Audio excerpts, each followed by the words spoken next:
Today I'm going to start chapter 1 Matter in our surroundings standard 9th science. Okay तो ये chapter के अंदर हमें क्या सीखना है?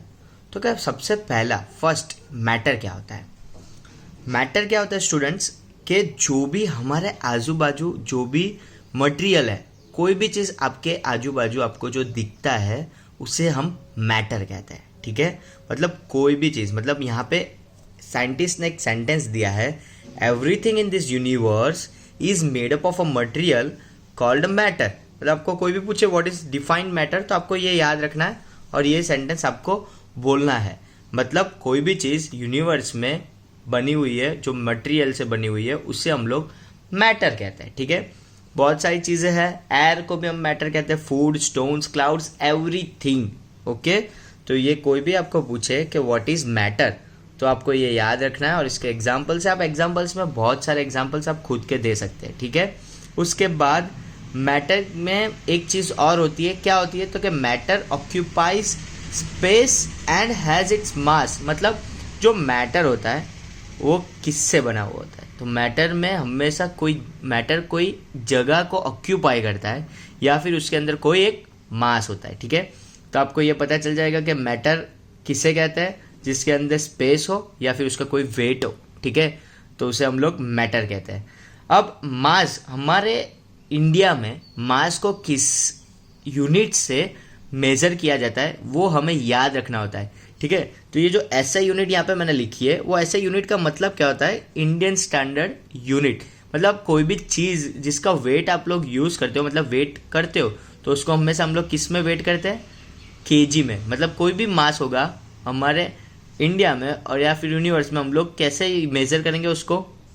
केजी में. ठीक है, वॉल्यूम को किस में मेज़र करते हैं हम लोग? तो कि इंडियन स्टैंडर्ड यूनिट वॉल्यूम की क्या है? Metre cube. मतलब उसको हम लोग क्यूबिक मीटर कहते हैं. ठीक है, ये तीन चीज़ आपको याद रखनी है. फर्स्ट तो मैटर किससे बना हुआ होता है, मैटर क्या क्या होता है, मैटर ऑक्यूपाई स्पेस, क्या ऑक्यूपाई करता है? Space and mass. What is the unit of mass? KG. What is a space मतलब volume. What is a unit of volume? Metre cube. Okay, उसके बाद मैंने और एक टॉपिक लिया है, मतलब वो है डेंसिटी. ठीक है, डेंसिटी के बारे में मैं आगे और डिस्कस करूंगा, बट आप अभी यहाँ पे सिर्फ डेंसिटी याद रखो. What is density? डेंसिटी क्या होता है? तो क्या density is a ratio of mass and volume. ठीक है, मैंने ऊपर आपको मास एंड वॉल्यूम समझा, इसलिए मैंने यहाँ पे एक डेंसिटी लिया, तो आप इजीली डेंसिटी को याद रख सकते हो. डेंसिटी इज अ रेशियो मतलब मास अपॉन वॉल्यूम. इसको ऐसे लिख सकते हैं, density equals to mass upon volume. Okay, density के बारे में और डिटेल में बाद में बताऊंगा, अभी सिर्फ आप याद रखो व्हाट इज डेंसिटी. तो कोई भी आपको पूछे डेंसिटी क्या होगा, it is a ratio of mass and volume.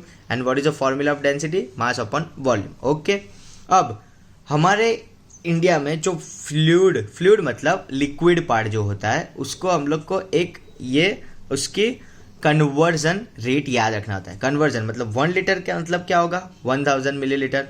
1 metre cube मतलब क्या होगा? 1000 लीटर. ओके, तो ये आपको याद रखना है, सिंपल है. 1 लीटर, कोई भी पूछे कि 1 लीटर मतलब कितना मिलीलीटर होता है, तो आपको इजीली याद रखना है कि 1 लीटर मतलब 1000 मिलीलीटर एंड 1 मीटर क्यूब मतलब कितना होता है? तो 1000 लीटर. ओके, अब यहाँ पे थर्ड जो डेंसिटी है उसकी भी हम लोग ऐसा यूनिट याद रखते हैं. तो जैसे कि हमको मास और वॉल्यूम की ऐसा यूनिट पता है, मास की ऐसा यूनिट क्या है? मास की यूनिट है केजी. ठीक है, अपॉन मीटर. वॉल्यूम की क्या है? Metre cube. तो इसकी क्या हो गई density? Metre KG per metre cube. मतलब हम लोग ये जो मीटर क्यूब को ऊपर लिखते हैं तो यहाँ पे माइनस हो जाएगा, वो आपको पता ही है, मैथ्स में ये रूल है सिंपल. केजी मीटर क्यूब, इसको कैसे बोला जाता है? KG per metre cube. ठीक है, इसको ऐसे भी लिख सकते हो आप, आपको रॉन्ग नहीं मिलेगा. ऐसे लिखोगे तो भी राइट मिलेगा, ऐसे लिखोगे तो भी राइट मिलेगा. ओके, ठीक है, तो ये टॉपिक 1 यहाँ पे कंप्लीट होता है. Thank you.